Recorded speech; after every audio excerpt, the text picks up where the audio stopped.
Welcome all my students of class 8. In today's lecture, welcome you all. This time I'm again with the subject of science, and in that subject we have chosen in previous topic the topic of friction that is underway. And in the previous lecture, we had discussed about the friction, what the friction is, and today we will discuss the types of the friction and different formulas that will be used to calculate these types of friction. You are knowing that friction has basically there are four main types of friction. You remember this thing, four main types of friction.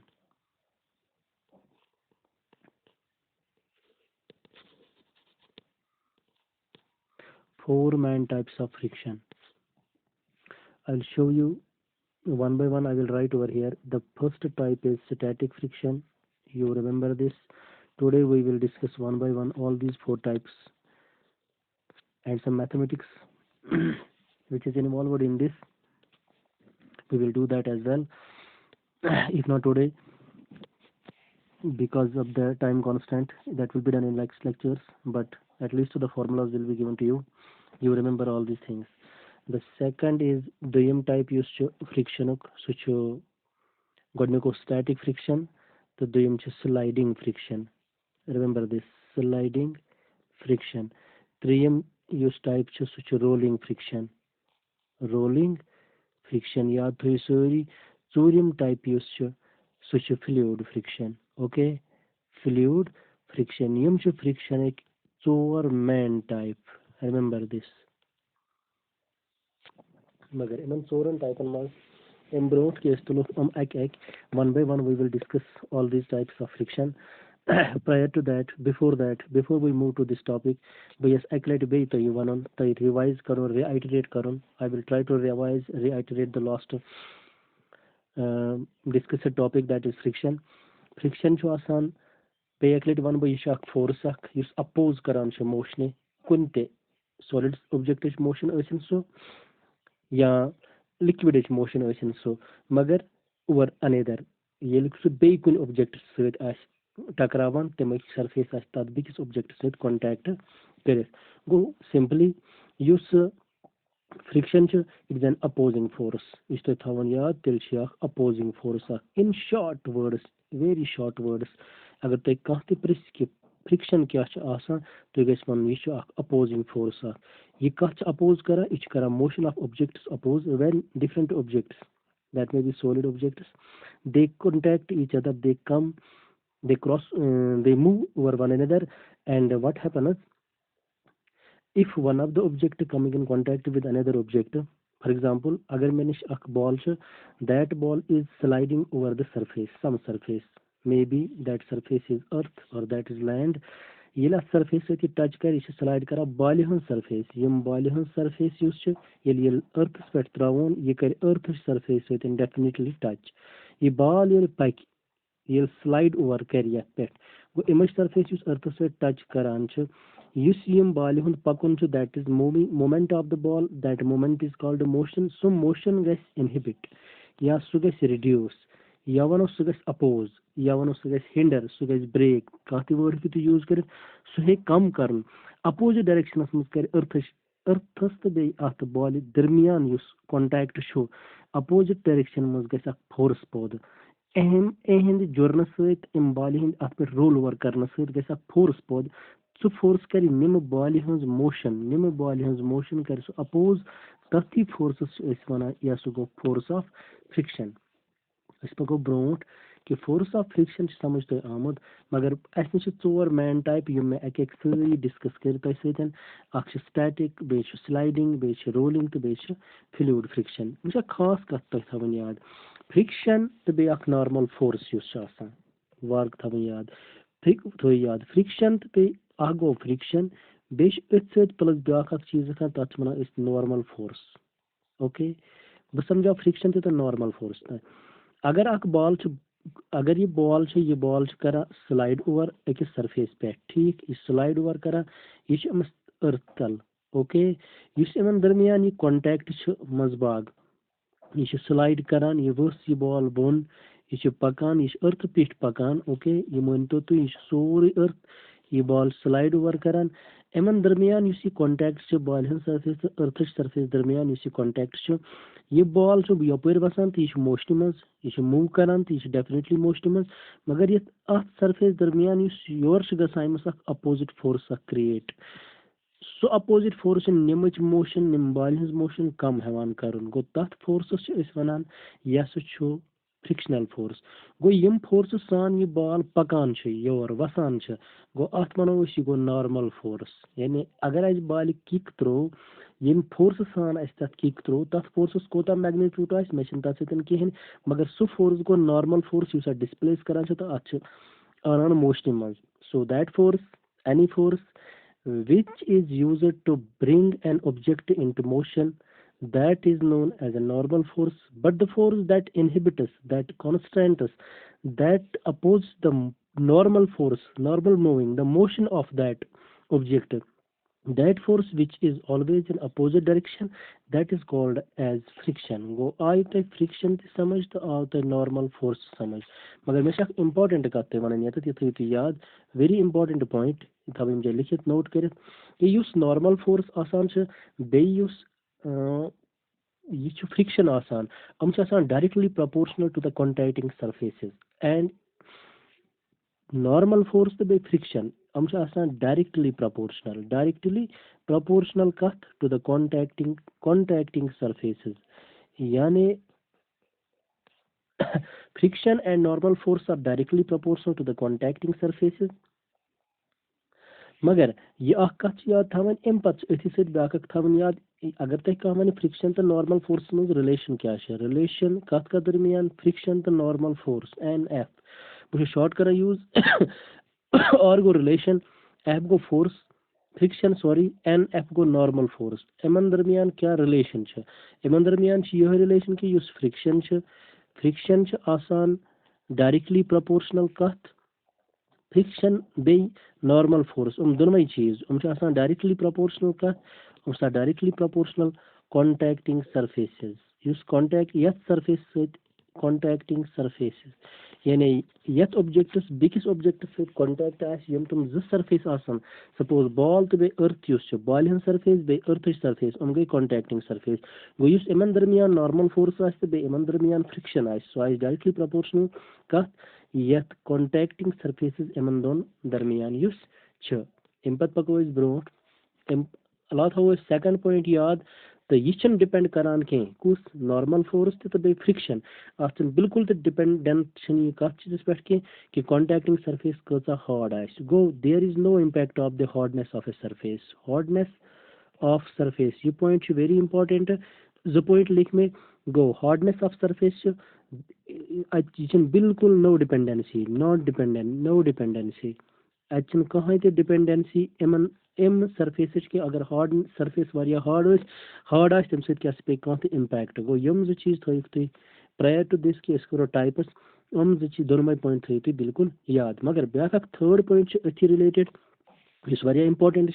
कि ये increase करान relative speed यानी relative speed ये increase करो relative speed ये सात body displace गई moving body बन ये मोशन मज डेफिनेटली कर स्टेट स्पीड अटैन ये सात सह स्पीड अटैन कर सह स्पीड अटैन कर मतलब रिलेटिव स्पीड इन दरमियान दोन कॉन्टैक्टिंग सरफेसन दरमियान पे बॉडी मूव कर सत रिलेटिव स्पीड पौध ग तो ये सह इनक्रीज गह थवन याद with the increase of the relative speed very very good question with the increase ये इनक्रीज गह increase with the increase of relative speeds or speed थो मैं ये लिखित और गो relative speed ये increase गसान अम क्या impact पेवान sliding friction with the increase in the relative speed sliding friction यह गसान reduce यह थवन याद sliding friction यह reduce मतलब गो तेले गए sliding friction कम sliding friction वोन में ये अख body ये अख object बिकिस object पे roll over या इस करान ये slide over इस करान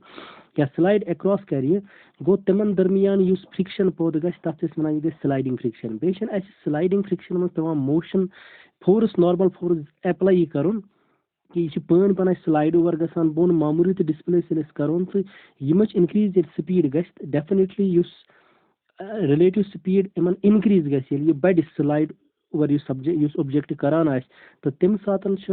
थवन ख्याल कि स्लाइडिंग फ्रिक्शन युस तम वक्त तमन दोन दरमियान अपोजिंग फोर्स गस क्रिएट ताकि इम स्लाइडिंग ऑब्जेक्ट युस स्पीड सह करे इनहिबिट या मोशन तमज करे इनहिबिट सह करे कम तमज मोशन सह फ्रिक्शन वारिया कम गसान ये स्पीड इनक्रीज गस मगर इस थवन तो याद ये इनक्रीज रिलेटिव स्पीड सहित ये रिलेटिव स्पीड इनक्रीज गस किमन मज यम सातन फ्लूइड फ्रिक्शन आस यम सातन अख फ्लूइड ऑब्जेक्ट आस अख फ्लूइड का सब्सटेंस आस सो आस मूव करान against any other surface so चाहे सॉलिड आसन फॉर एग्जांपल इंक आस अगर इंक छ ये पेनस अंदर किन मूव करान ओके इंक अख फ्लूइड अख पेन बिल्कुल अख सॉलिड ऑब्जेक्ट अत अंदर किन स्पेस बनाइछ यम इंक मूव करान इमन दरमियान गस fluid friction create fluid friction गस इमन दरमियान क्रिएट ये तो थवन याद अख इंपॉर्टेंट पॉइंट ये रिलेटिव स्पीड इमन दरमियान ये फ्लूइड फ्रिक्शन चांसेस आसन ये फ्लूइड फ्रिक्शन पैद गसन चांसेस आसन ये तत रिलेटिव स्पीड इनक्रीज गस तत गस थवन याद हमेशा कि युस फ्लूइड फ्रिक्शन आसान यह तेल इनक्रीज गसान यम सात में वोन कि slide with the increase in the relative speed what happens to the sliding friction that decreases or that reduces so that is reduced now when there is increase in the relative speed remember and there is chance of coming into force the fluid friction what happens to the fluid friction then increases fluid friction increase with the increase in relative speed fluid friction increase because you sum up it is down point and must be ताकि तुम समझ go with the increase in ls increase gets with the increase in relative speeds ये relative speed गसन increase what happens ये गस थवन याद sliding friction use यह गसन reduce sliding friction गसन reduce ये थो तुम सारी याद तो दुयम युस fluid friction with the increase in relative fluid friction युस सह गसान इनक्रीज ओके यम की इंपॉर्टेंट पॉइंट यम कर डिस्कस वन कम पको ब्रोट पको ब्रोट इथे कनस परो टाइप्स ऑफ फ्रिक्शन डायरेक्टली तुलो वो टाइप्स ऑफ फ्रिक्शन गोडुक टाइप युस फ्रिक्शन हुन सह टाइप्स टाइपन मज परो गोडुक यह स्लाइडिंग ओके स्लाइडिंग फ्रिक्शन गोडुक टाइप स्लाइडिंग फ्रिक्शन कत वनो बह कर अंडरस्टैंड करने कोशिश सो फ्रिक्शनल फोर्स युस दोन ऑब्जेक्टन दरमियान that acts between the surfaces दोन सरफेसन दरमियान पैद गस दोन सरफेसन दरमियान ओरिजिनेट गस ओके सो फ्रिक्शनल फोर्स युस ओरिजिनेट गस दोन सरफेसन दरमियान मगर तम सात यम सात तुम रेस्टस मज आसन with respect to each other यम सात तुम रेस्टस मज आसन with respect to each other यानी येल से ऑब्जेक्ट या सरफेसेस इन रेस्ट आसन तम वक्त युस फ्रिक्शन गस क्रिएट युस फोर्स गस क्रिएट तथ वन यह गो स्टैटिक फ्रिक्शन ओके वह स्टैटिक फ्रिक्शन की खास पॉइंट थवन याद युस मैग्नीट्यूड आसान युस वनो कि युस लेवल आसान magnitude of the static force use यह हमेशा आसान इक्वल इन अपोजिट डायरेक्शन यह थवन याद युस मैग्नीट्यूड आसान मैग्नीट्यूड ऑफ स्टैटिक फ्रिक्शन यह आसान always equal in opposite direction okay in opposite direction asan equal yela small forces karo provide var ya small when a very mamunta ki static magnitude of static friction is equal asan in opposite direction ये गई थवन याद तो बेशि हमेशा गसान static force तेली create ये surfaces आसन इन कांटेक्ट मगर तुम ऑब्जेक्ट आसन in rest with respect to each other तो ये मामूली फोर्स इन अप्लाई करो मामूली फोर्स अगर स्मॉल अमाउंट ऑफ फोर्स करो अप्लाई तो तम वक्त magnitude static friction equal in opposite direction